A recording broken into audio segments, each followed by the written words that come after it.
दोस्तों आप लोगों को शुभ प्रियम यूट्यूब चैनल में स्वागत है। आज हमारा मैट्रिक्स का ये 16वां वीडियो था। मैंने बोला था कि एक वीडियो और बनाऊंगा, तो आज देखते हैं हम लोग application of determinant and matrices. इसके अंतर्गत हम लोग देखेंगे सिस्टम ऑफ लीनियर इक्वेशन। बहुत इंपॉर्टेंट है, यहाँ से एक क्वेश्चन बनने के चांसेस है। तो देखिए, बस यही लास्ट टॉपिक है, उसके बाद मैट्रिक्स कंप्लीट। तो हम लोग देखेंगे क्या, एप्लीकेशन ऑफ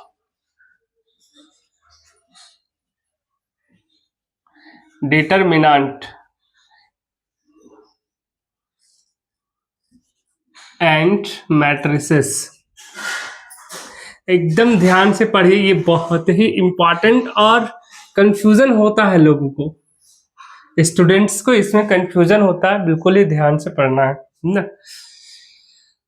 इसमें दो मुख्य बातें अभी बता रही है, ध्यान से देख लीजिए और कोई बात नहीं। एक को कहते हैं कंसिस्टेंट सिस्टम और दूसरा होता है इनकंसिस्टेंट सिस्टम। किसको कहते हैं उसके बाद आगे धीरे धीरे पता चलते रहेगा आप लोग को। एक होता है कंसिस्टेंट सिस्टम। कंसिस्टेंट सिस्टम उसको कहते हैं जिसका एक या अधिक सॉल्यूशन हो, वन और मोर सॉल्यूशन। कहने का मतलब है अगर किसी इक्वेशन का सॉल्यूशन की हो सकता है तो उसको बोलेंगे हम लोग कंसिस्टेंट। और एक होता है इनकंसिस्टेंट सिस्टम, इसी का जस्ट ऑपोजिट।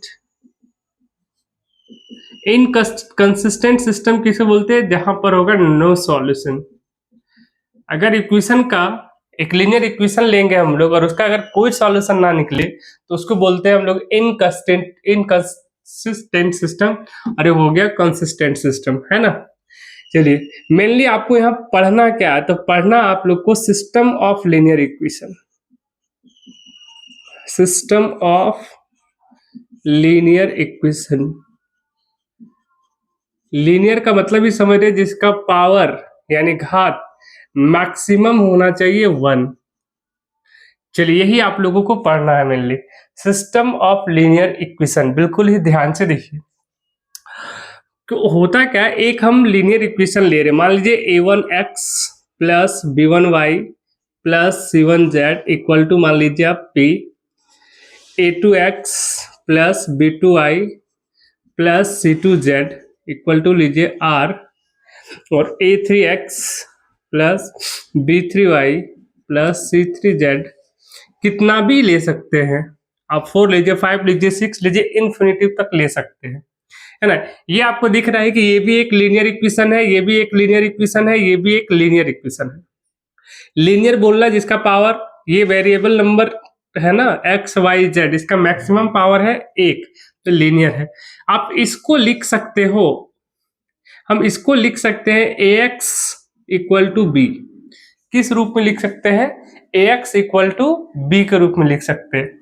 जहां पर ए का वैल्यू जो है, ए का वैल्यू हम लेंगे a1 a2 a3 b1 b2 b3 c1 c2 और c3।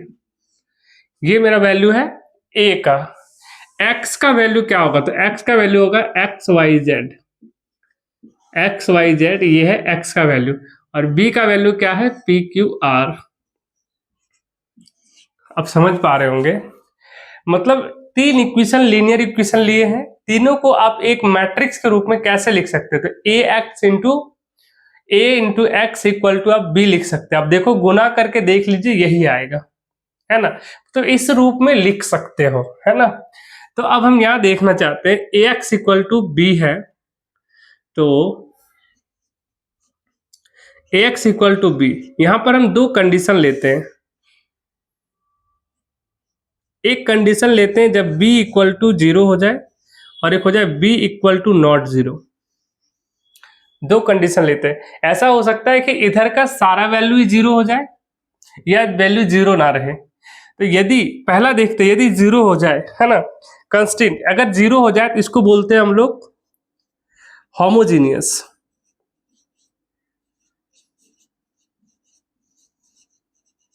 Homogeneous system. और यदि b इक्वल टू नॉट 0 हो जाए तो इसको बोलते हैं नॉन होमोजीनियस।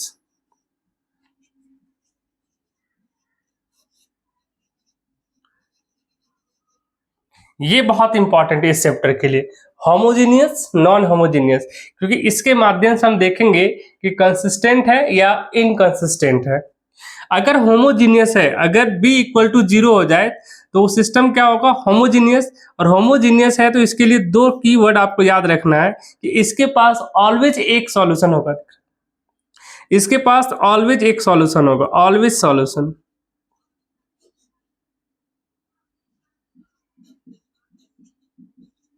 अब बताइए, अगर इसके पास एक सॉल्यूशन है, अगर एक भी सॉल्यूशन है मतलब ऑलवेज सॉल्यूशन, अगर सॉल्यूशन है तो ये कैसा कहलाएगा, कंसिस्टेंट सिस्टम। सिस्टम कैसा होगा, कंसिस्टेंट।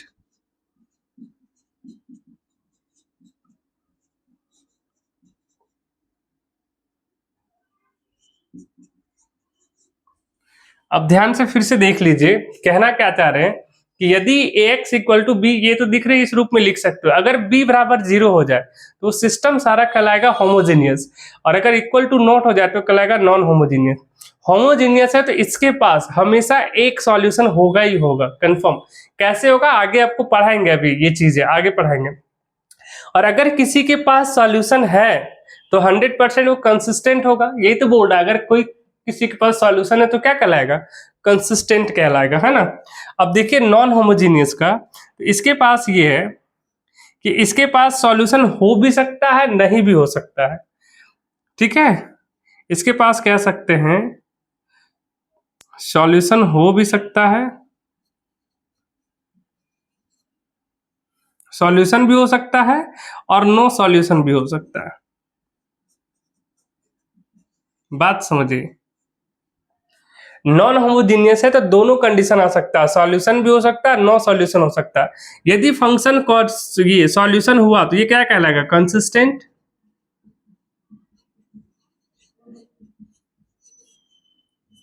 Consistent system. और अगर नो सॉल्यूशन वाला कहलाए तो ये कैसा हो जाएगा, इनकंसिस्टेंट सिस्टम।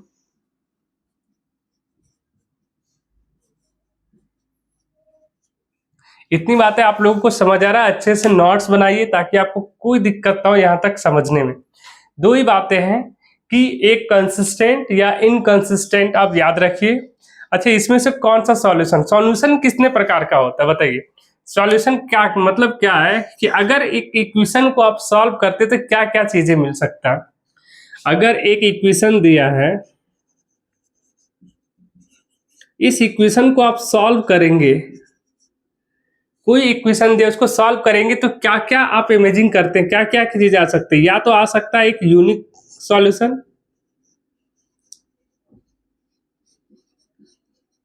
किसी भी इक्वेशन को आप सॉल्व करेंगे तो तीन ही कंडीशन आ सकता है। एक आ सकता है यूनिक सॉल्यूशन, और दूसरा हो सकता है इनफाइनाइट सॉल्यूशन,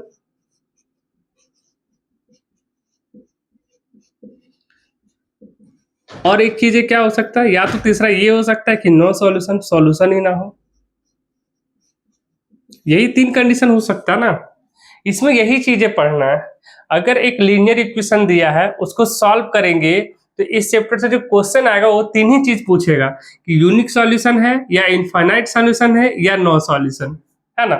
तो इसके हिसाब से देखिए, अगर अगर ऐसा आ जाए b equal to not zero, यानी होमोजीनियस, कोई लीनियर इक्वेशन होमोजीनियस हो जाए तो 100% ये कह सकते हो कि इसके पास सॉल्यूशन होगा ही, तो नो सॉल्यूशन वाला ऑप्शन नहीं हो सकता है। अच्छा, सॉल्यूशन किस टाइप से हो सकता है, यूनिक भी हो सकता है, इनफाइनाइट हो सकता है, यूनिक एंड इनफाइनाइट हो सकता है ना। चलिए नेक्स्ट स्लाइड में आपको दिखाते हैं, आपको होमोजीनियस पढ़ाते हैं, अलग से आप होमोजीनियस देखेंगे। चलिए देखिए, होमोजीनियस दो कंडीशन बताए, एक होमोजीनियस हो सकता है, एक नॉन होमोजीनियस। हम लोग होमोजीनियस पर फोकस करते हैं।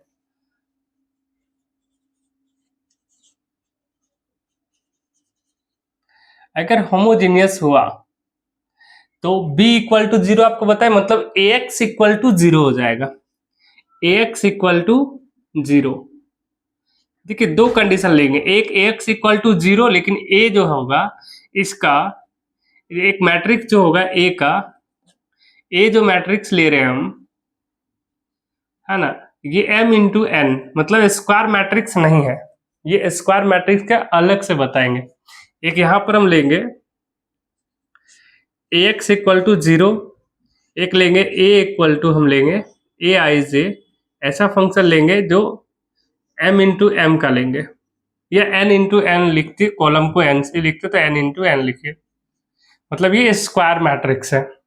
तो ये क्या होगा देखिए, एक तो दोनों में कॉमन चीजें होंगी, कॉमन बात ये होगा कि दोनों ऑलवेज कंसिस्टेंट होगा, this system is always consistent, मतलब कंसिस्टेंट सिस्टम होगा।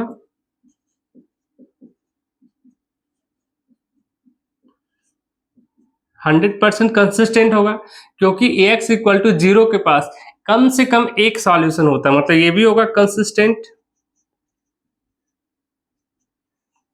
डबल डबल लिख रहे ताकि आपको समझ आ जाए, कंसिस्टेंट सिस्टम ये भी होगा, है ना। अब बातें ये देखनी है इसमें, कंसिस्टेंट है, ये देखना रैंक भी, एक कंडीशन देते हैं आपको कि रैंक ऑफ ए इक्वल हो जाए नंबर ऑफ कॉलम, इक्वल हो जाए number of column, rank of A equal हो जाए नंबर ऑफ कॉलम, तो कहेंगे इसके पास यूनिक सॉल्यूशन है। तो सॉल्यूशन कैसा होगा, यूनिक। अगर number of A sorry rank of A equal to number of column हो जाए तो बोलेंगे सॉल्यूशन है, सॉल्यूशन कैसा हो जाएगा, यूनिक।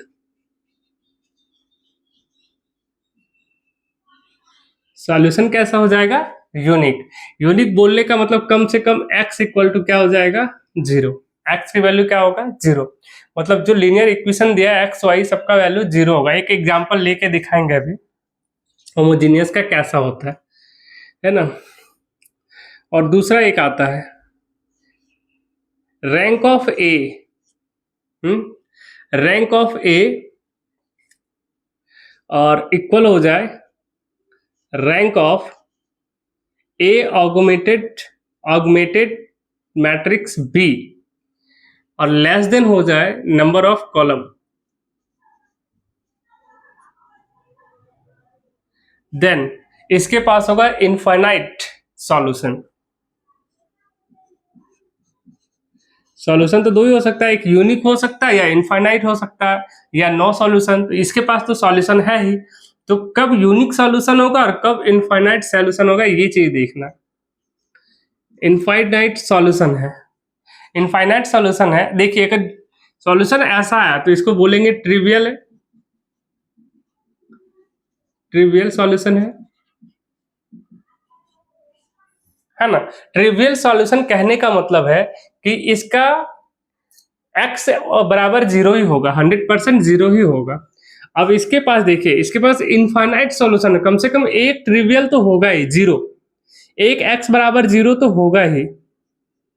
ये देखिए ये ट्रिवियल सॉल्यूशन होगा ही, इनफाइनाइट है तो कम से कम ये जो है इसमें भी होगा, मतलब x इक्वल टू 0। और x के अलावा सॉल्यूशन हो सकता है 1 2 3 4 5 6 7 8 कुछ भी, -1 -2, उसको बोलते हैं नॉन ट्रिवियल। अच्छा ये चीज नहीं समझ आ रहा तो रफ में दिखा रहे हैं, ठीक है। आइए रफ में देख लेते हैं, पहले रफ में देख लेते हैं ये यहां पर हम कि अगर x plus Y equal to 5 दे, है ना, तो अब बताइए यहां पर कम से कम एक सॉल्यूशन तो होगा, x बराबर इतना 0, तो x बराबर 0 और y बराबर 0 लेते हैं, x बराबर 0 और y बराबर 0, तो कम से कम एक सॉल्यूशन है, उन यूनिक सॉल्यूशन। लेकिन x y 0 लाने का और भी तो कारण हो सकता है, x बराबर -1 लेंगे, y बराबर 1 ले लीजिए, x बराबर 2 ले लीजिए, y बराबर -2 ले लीजिए। तो इस 0 को छोड़ के अदर भी सॉल्यूशन इसका -1 1 भी है, 2 -2 भी है, तो ये क्या हो जाएगा, तो 0 को छोड़ के बाकी जो सॉल्यूशन दिख रहा है -1 1 2 -2, इसको बोलते हैं हम लोग नॉन ट्रिवियल सॉल्यूशन। क्या बोलेंगे, नॉन ट्रिवियल सॉल्यूशन। और ट्रिवियल सॉल्यूशन क्या हो जाएगा, जो केवल ये वाला कहलाता है ट्रिवियल सॉल्यूशन, केवल एक वैल्यू x बराबर 0 y बराबर 0 वाला, है ना। चलो चलिए नेक्स्ट देखते हैं हम लोग। अरे यार एक चीज, ट्रिवियल नॉन ट्रिवियल हो गया,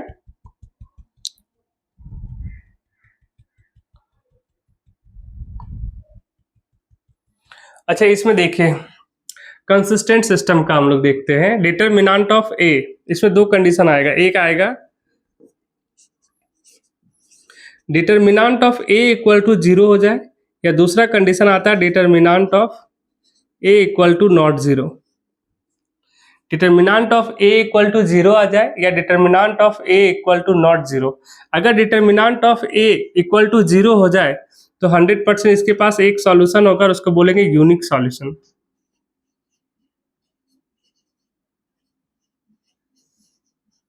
यूनिक सॉल्यूशन होगा। और डिटरमिनेंट ऑफ ए, अच्छा यूनिक सॉल्यूशन होगा, इसके लिए क्या होगा मेरे पास, रैंक ऑफ ए इक्वल हो जाएगा नंबर ऑफ कॉलम, है ना। और determinant of A equal to not zero है, तो इसके लिए दो कंडीशन आएगा। एक यूनिक सॉल्यूशन भी आ सकता है और इनफाइनाइट सॉल्यूशन भी आ सकता है।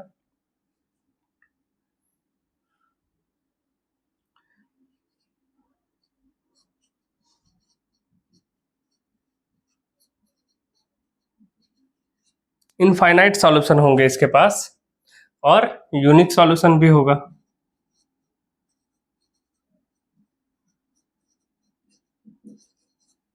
ठीक है, चलिए देखिए, एक तो ये कह रहे हैं, अच्छा ऑगुमेटेड नहीं देते इसमें तब भी चलता, ऑगुमेटेड जरूरी नहीं है। ऑगुमेटेड के बारे में हम नेक्स्ट बताएंगे आपको नॉन होमोजीनियस में। ये देखिए, ठीक है, नंबर ऑफ कॉलम के इक्वल हो जाए तो यूनिक सॉल्यूशन, और यदि less than number of column हो जाए तो हो जाएगा इनफाइनाइट। इनफाइनाइट में दोनों होगा, ट्रिवियल मतलब एक सॉल्यूशन तो होगा, उसके अलावा भी अदर सॉल्यूशन होंगे, है ना, उसको बोलते हैं इनफाइनाइट सॉल्यूशन। इसमें केवल एक यानी ट्रिवियल सॉल्यूशन दिखेगा। अगर m इंटू एन, ये स्क्वायर मैट्रिक्स है, इसको देखिए ये है क्या मैट्रिक्स, स्क्वायर मैट्रिक्स। अगर स्क्वायर मैट्रिक्स है, स्क्वायर मैट्रिक्स है तो कंसिस्टेंट तो होगा ही, क्योंकि ax इक्वल टू जीरो है। ax इक्वल टू जीरो मतलब b की वैल्यू जीरो है। Determinant of a equal to zero, तो उसको बोलेंगे 100% यूनिक सॉल्यूशन, मतलब एक सॉल्यूशन हो। अगर नॉट जीरो हो जाए तो इनफाइनाइट सॉल्यूशन हो सकता है या यूनिक भी। और अगर ऐसा है तो अब बताइए, ऐसा है तो नॉन सिंगुलर होगा।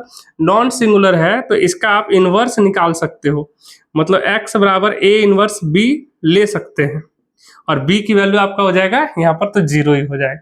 चलिए नेक्स्ट देखते हैं, हम लोग नॉन होमोजीनियस पर फोकस करते हैं, है ना। नॉन होमोजीनियस देखिए, देखिए नॉन होमोजीनियस,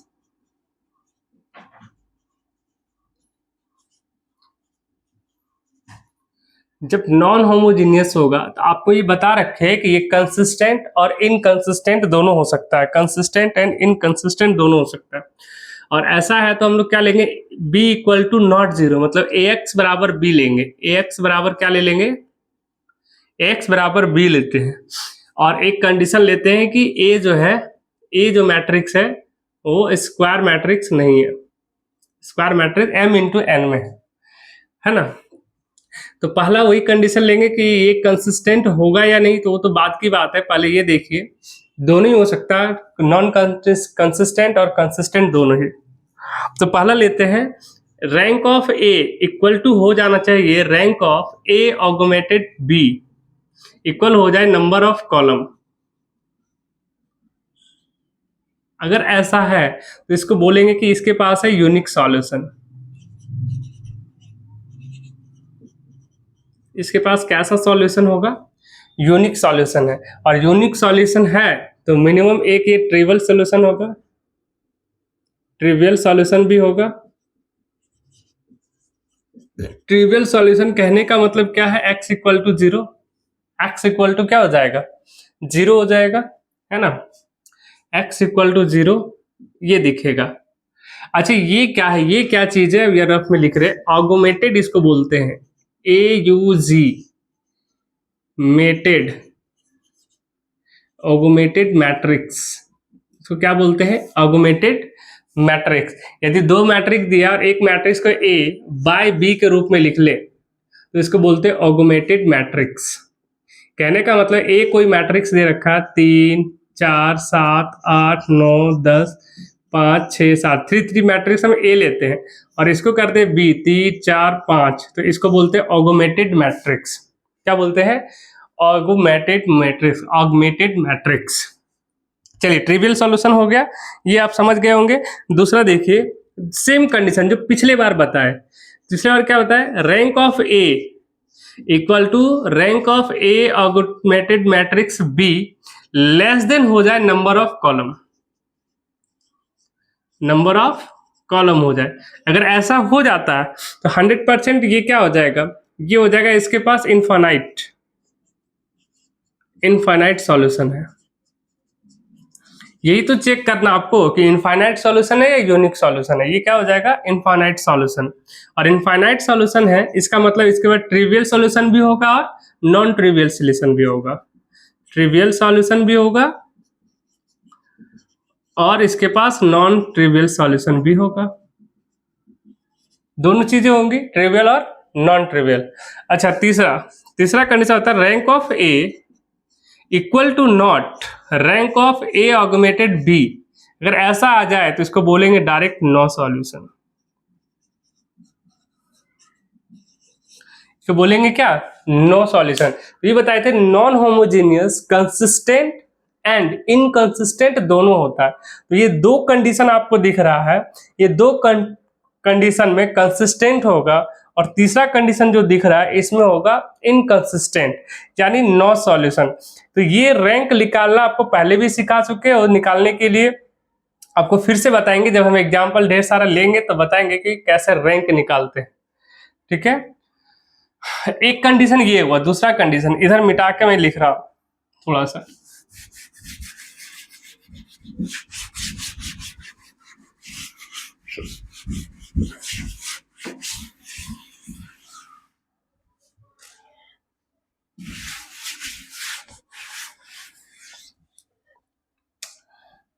एक कंडीशन तो ये होगा, दूसरा कंडीशन क्या होगा? ए एक्स बराबर बी ही लेंगे, लेकिन हम लेंगे कंडीशन क्या? ए आई जे हम लेंगे एम इंटू एन मतलब स्क्वायर मैट्रिक्स। क्या ले रहे हैं? स्क्वायर मैट्रिक्स, है ना। तो स्क्वायर मैट्रिक्स लेंगे तो दो चीजें देखेंगे, सीधा सा हम डिटर्मिनांट का यूज करेंगे। डिटर्मिनांट इक्वल टू 0 हो जाए या डिटर्मिनांट इक्वल टू नॉट 0 हो जाए। अब जरा मुझे ये बताइए, अगर डिटर्मिनांट ए के जस्ट अपोजिट आ जाता है, अरे यार सब तो भीगा है।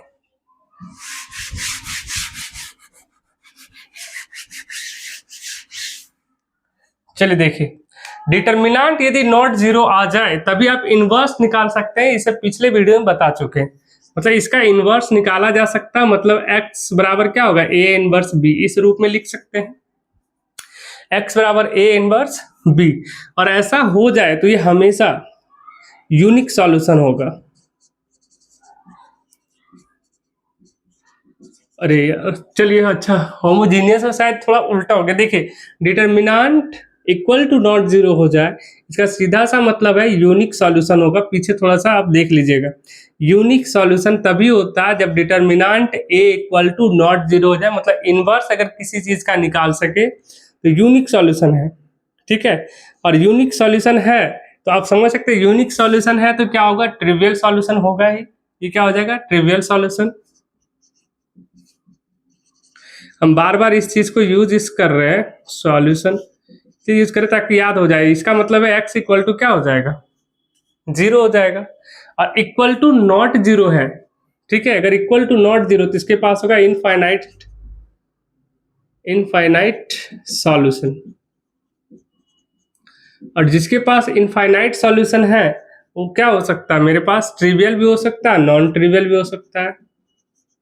ट्रिवियल सॉल्यूशन भी होगा और नॉन ट्रिवियल सॉल्यूशन भी होगा।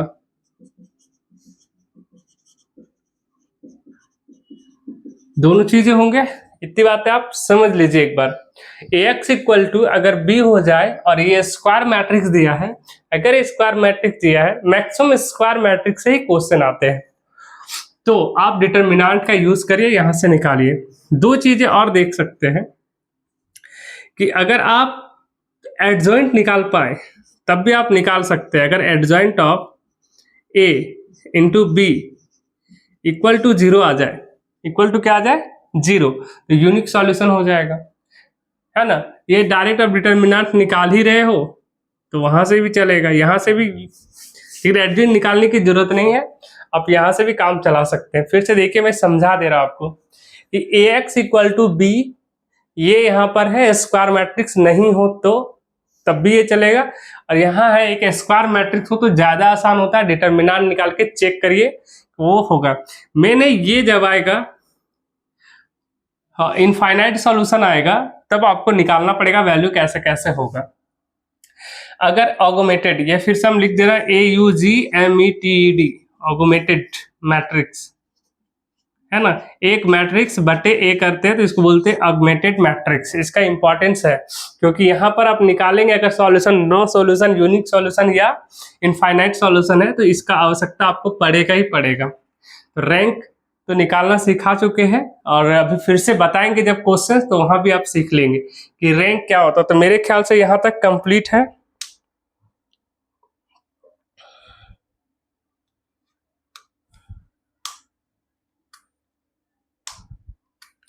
चलिए कंप्लीट यहाँ तक हो गया। हो गया। अच्छा तो एक चीज और देख लीजिए, यहाँ पर determinant of A equal to 0 है तो इसको ये भी कह सकते हैं कि यदि यहाँ पर अगर रैंक निकालते हो, rank of A equal to not हो जाए rank of A augmented B, तो इसके पास क्या होगा, नो सॉल्यूशन भी होगा, इनफाइनाइट सॉल्यूशन या नो सॉल्यूशन। ज्यादातर क्वेश्चन यहाँ से पूछेंगे, यहाँ से कम पूछता है पर यहाँ से ये इजी हो जाता है, यूनिक सॉल्यूशन, ठीक है, इसलिए क्वेश्चन पूछेगा यहाँ से। तो नेक्स्ट वीडियो में आप लोगों को केवल इससे रिलेटेड सारे क्वेश्चंस करवा देंगे, है ना। अभी हम लोग पढ़ रहे थे सिस्टम ऑफ लीनियर इक्वेशन, और उसमें आपको 3 चीजें देखना है, एक सॉल्यूशन है यानी यूनिक सॉल्यूशन है, या इनफाइनाइट सॉल्यूशन है, या नो सॉल्यूशन।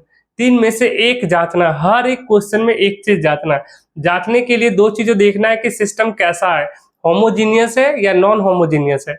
यदि होमोजीनियस है तो 100% कंसिस्टेंट होगा, और नॉन होमोजीनियस है तो कंसिस्टेंट और इनकंसिस्टेंट दोनों हो सकते हैं। उसके लिए हम कंडीशन बता रखें कब कंसिस्टेंट होगा और कब नॉन कंसिस्टेंट होगा। तो आज के लिए इतना ही रखते हैं, धन्यवाद। मेरे यूट्यूब चैनल आप शुभ प्रियम जुड़े रहिए, शुभ प्रियम यूट्यूब चैनल पे। चलिए धन्यवाद।